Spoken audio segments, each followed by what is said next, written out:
इस वक्त आप आराम से बैठकर इस वीडियो को देख रहे हैं, मगर मैं आपको कहूँ, आज जिस जगह पर आप अभी बैठे हो वो जमीन आज से करोड़ों साल पहले 8,500 डिग्री के तापमान से उबर रही थी, या जिस जगह पर आप बैठे हैं वो जगह लाखों सालों तक बर्फ से ढकी हुई थी। ये दोनों बातें सच हैं। इस 15 मिनट की वीडियो के अंदर आप पृथ्वी के 450 करोड़ साल के सफर को देखने वाले हैं। जिस जगह आज हमारा सौरमंडल है, वहाँ विभिन्न प्रकार की गैस और धूल के बादल हुआ करते थे। वैज्ञानिकों के मुताबिक इन धूल के बादलों से दूर एक तारा हुआ करता था। वक्त के साथ साथ उस तारे की ऊर्जा कम होने लगी, जिसके कारण उसके अंदर एक विशाल विस्फोट हुआ। विस्फोट की वजह से अंतरिक्ष की ये धूल एक दूसरे से दबने लगी। इस दौरान बादलों में स्थित धूल के कण दबाव और गर्मी के कारण बड़े उल्कापिंड और पत्थरों में परिवर्तित हो चुके थे, और इसी दबाव की वजह से इन बादलों में स्थित रेडियो एक्टिव पदार्थ ने ग्रेविटी का निर्माण किया। इस ग्रेविटी के कारण बीच में हाइड्रोजन और हीलियम इकट्ठा होने लगे। बीच के इस भयंकर दबाव के कारण एक विशाल विस्फोट हुआ, और इसी विस्फोट के कारण हमारे सूरज का जन्म हुआ। अंतरिक्ष में फैले एस्टेरॉयड यानी क्षुद्र ग्रहों में भारी वजन की वजह से सूरज के करीब आकर सूरज की परिक्रमा करने लगे।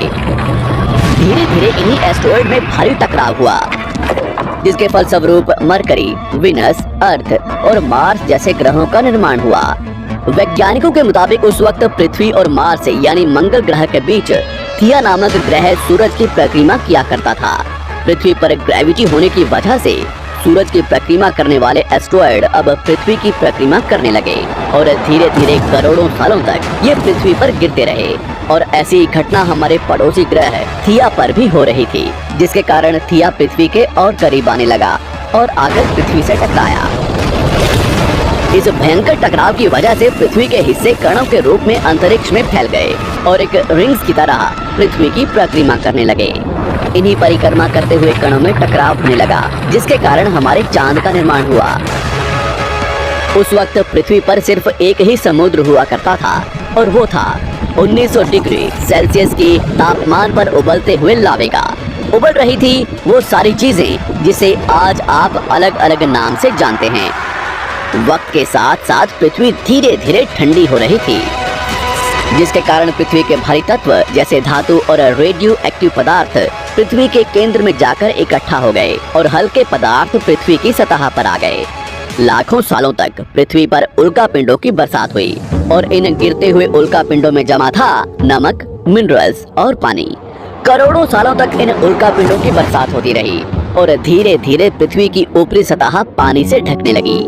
वैज्ञानिकों के मुताबिक यही वो वक्त था जब दूर गहरे पानी के अंदर निकलते ज्वालामुखियों से पहली बार सूक्ष्म जीवों का निर्माण हुआ। लाखों सालों बाद एक वक्त ऐसा आया जब पृथ्वी की पूरी सतह पानी से ढक चुकी थी। हमारी पृथ्वी के सबसे अंदर का कोर रेडियो एक्टिव पदार्थ से बने होने की वजह से हरदम गर्म होता रहता है, लेकिन जब भी पृथ्वी की ऊपरी जमीन ठंडी हो जाती है, तब पृथ्वी के अंदर की गर्मी बाहर नहीं निकल पाती, जिसके कारण ज्वालामुखियों का निर्माण होता है। और उस वक्त कुछ ऐसा ही हुआ। पानी से ढकी हुई पृथ्वी पर हजारों की तादाद में ज्वालामुखी निकलने लगे, और आने वाले लाखों सालों तक इन ज्वालामुखियों का निकलना जारी रहा, जिससे पानी के ऊपर जमीन का निर्माण हो रहा था। इस वक्त भी पृथ्वी पर वातावरण न होने की वजह से अंतरिक्ष से उल्कापिंडों की बरसात हो रही थी। आज से लगभग 300 करोड़ साल पहले पृथ्वी पर ऐसा वक्त आया जब पृथ्वी का वातावरण लगभग स्थिर होने लगा था। ज्वालामुखी निकलने धीरे हो गए थे, और पृथ्वी का एक दिन 12 घंटे का हुआ करता था। साल बीतते गए, और धीरे धीरे ये सूक्ष्म जीव विकसित होते गए और समूह में रहने लगे। आज से लगभग 250 करोड़ साल पहले पहली बार पृथ्वी पर ऐसे जीवों का निर्माण हुआ जो जीने के लिए ये पानी के अंदर के मिनरल्स यानी खनिज पदार्थ और धूप का इस्तेमाल करते थे, और मल त्याग के रूप में ऑक्सीजन बाहर निकालते थे। इस वक्त तक पृथ्वी पर ज्यादातर ज्वालामुखी निकलने बंद हो चुके थे, और इन माइक्रोबैक्टीरिया की वजह से वातावरण में ऑक्सीजन की मात्रा बढ़ रही थी। वातावरण में ऑक्सीजन बढ़ने की वजह से पृथ्वी का वायुमंडल बनना शुरू हुआ, और आने वाले हजारों सालों तक वातावरण में ऑक्सीजन की मात्रा बढ़ती रही। जिसकी वजह से पृथ्वी के ज्यादातर हिस्सों में ये सूक्ष्म जीव फैल गए। हजारों सालों बाद एक वक्त ऐसा आया जब पृथ्वी में ज्यादा ऑक्सीजन बढ़ने के कारण ये सूक्ष्म जीव मरने शुरू हो गए। उस वक्त तक पृथ्वी का वातावरण ठंडा होने के साथ साथ ऑक्सीजन से भी भर चुका था, जिसके कारण जमीन और वातावरण में स्थित आयरन यानी लोहे के मिनरल्स पानी में स्थित ऑक्सीजन से रिएक्ट होने लगे। और एक वक्त ऐसा आया जब पृथ्वी की जमीन आज के मार्स के जैसे लाल हो चुकी थी। वक्त बीतने के साथ साथ धरती की टेक्टोनिक प्लेट्स में दरार होने लगी, जिसके कारण पृथ्वी के अंदर का लावा जमीन की तरह कई लाखों सालों तक खुला उबलता रहा। और यही वो कारण था जिसके कारण पृथ्वी के वातावरण में कार्बन डाइऑक्साइड की मात्रा बहुत बढ़ गई और पृथ्वी पर एसिड की वर्षा शुरू हो गई। एसिड रेन की वजह से पृथ्वी का तापमान घटने लगा और तापमान इतना घटा कि पृथ्वी के ऊपर स्थित पानी बर्फ में परिवर्तित होने लगा। पृथ्वी पर पहली बार भयंकर आइस एज आया। इस वक्त पूरी पृथ्वी सफेद बर्फ से ढक चुकी थी। आमतौर पर जब धरती पर सूरज की किरणें गिरती हैं, तब जमीन उन किरणों को सोख लेती है, मगर क्योंकि पूरी पृथ्वी बर्फ से ढक चुकी थी और क्योंकि बर्फ सफेद और चमकीली होती है, जिसके कारण सूरज की किरणें धरती पर गिरने के बाद वापस चली जाती थी। इसी कारण से पृथ्वी कई लाखों सालों तक बर्फ से ढकी रही, मगर फिर से पृथ्वी के अंदर स्थित गर्मी ज्वालामुखी के रूप में निकलना शुरू हो गई और इन ज्वालामुखियों से निकलने वाली गर्मी ने बर्फ को पिघलाना शुरू कर दिया। इसी बीच पृथ्वी की गहराई में बचे कुछ सूक्ष्म जीव धीरे धीरे बदल रहे थे और अब वो ऑक्सीजन को अपने शरीर को बड़ा और जटिल बनाने के लिए इस्तेमाल करने लगे थे। इस बीच पानी में अलग से भी छोटे समुद्री पौधे निकलने शुरू हो चुके थे। बाहर जैसे जैसे ज्वालामुखी निकल रहे थे, वैसे वैसे वातावरण कार्बन डाइऑक्साइड की वजह से गर्म हो रहा था। वक्त के साथ साथ बर्फ तो पिघलने लगी, मगर धरती पर फिर से एसिड की वर्षा शुरू हो गई, जिसके कारण फिर पृथ्वी ठंडी होने लगी और फिर पृथ्वी की ज्यादातर सतह बर्फ से ढक गई। ऐसा बार बार कई हजारों सालों तक होता रहा और इसी कारण से अब समुद्री जीव धीरे धीरे वातावरण के हिसाब से विकसित हो रहे थे। इस बीच कई सारे जीव और समुद्री जंगल विलुप्त हो गए, मगर जो बच गए वो धीरे धीरे पृथ्वी के बदलते तापमान के हिसाब से ढलते गए और अब हजारों सालों बाद समुद्री पेड़ बर्फ की वजह से पूरी तरह से मरते या सूखते नहीं थे। अब सूक्ष्म जीव समुद्री जीव बन चुके थे।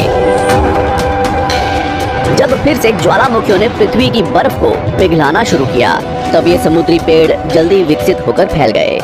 धीरे धीरे वातावरण में ऑक्सीजन की मात्रा बढ़ने लगी और पृथ्वी पर होने वाली एसिड की वर्षा कम होने लगी। वातावरण में ऑक्सीजन आने की वजह से पृथ्वी की ओजोन लेयर्स मोटी होने लगी और आज से लगभग 47 करोड़ साल पहले पृथ्वी की ऊपरी सतह पर पहली बार मोसोस नामक प्लांट उगना शुरू हुआ। वक्त के साथ साथ जमीन पर अलग अलग प्रकार के पौधे और पेड़ उगना शुरू हुए। एक वक्त ऐसा आया जब जमीन के पेड़ों की लंबाई लगभग 80 से 100 फीट जितनी या आज के 5 से 6 मंजिला बिल्डिंग जितनी ऊंची हो चुकी थी। ये वो वक्त था जब समुद्री जानवर समुद्र से बाहर निकल रहे थे और जमीनी जानवरों में परिवर्तित हो रहे थे। धरती की ज्यादातर जमीन एक जगह इकट्ठी हो चुकी थी, जिसे आज हम पैंजिया महाद्वीप के नाम से जानते हैं। पृथ्वी का वातावरण और तापमान लगभग स्थिर हो चुका था और अब करीब 21 से 23 घंटे का दिन हुआ करता था।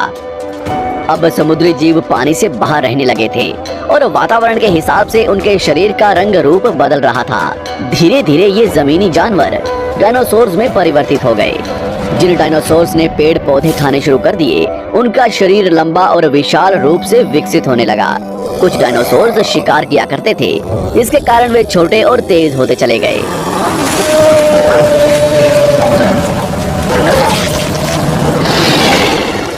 पृथ्वी की ऊपरी जमीन एक जगह इकट्ठी होने के कारण ज्यादातर जमीन रेगिस्तान और बंजर हो चुकी थी।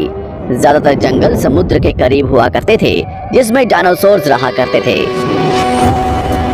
आज से लगभग 20 करोड़ साल पहले पैंजिया महाद्वीप टूटना शुरू हो गया। पैंजिया के विभाजित होने की वजह से पृथ्वी की ज्यादातर ऊपरी जमीन पानी के संपर्क में आने लगी, जिसके फलस्वरूप पृथ्वी पर हरियाली बढ़ती गई, जिस वजह से डायनासोर्स और ज्यादा विभिन्न और विशाल होते चले गए। डायनासोर्स ने आने वाले लगभग 20 से 30 करोड़ सालों तक पृथ्वी पर राज किया। उस वक्त डायनासोर्स समुद्र से लेकर जमीन और आसमान तक पूरी पृथ्वी पर राज किया करते थे। इस दौरान अफ्रीका से टूटा भारत सीधे आकर आज के तिब्बत से टकराया और इस टकराव की वजह से हिमालय का निर्माण हुआ। आज से लगभग 6.5 करोड़ साल पहले पृथ्वी की तरफ आज के माउंट एवरेस्ट से भी बड़ा लगभग 4.5 लाख करोड़ किलो जितना वजनिया उल्का पिंड लगभग 80,000 किलोमीटर प्रति घंटे की स्पीड से पृथ्वी की तरफ आ रहा था। पृथ्वी की सतह को छूते ही उसमें भयंकर आग लगी और वो जलते हुए सीधा पृथ्वी से टकराया।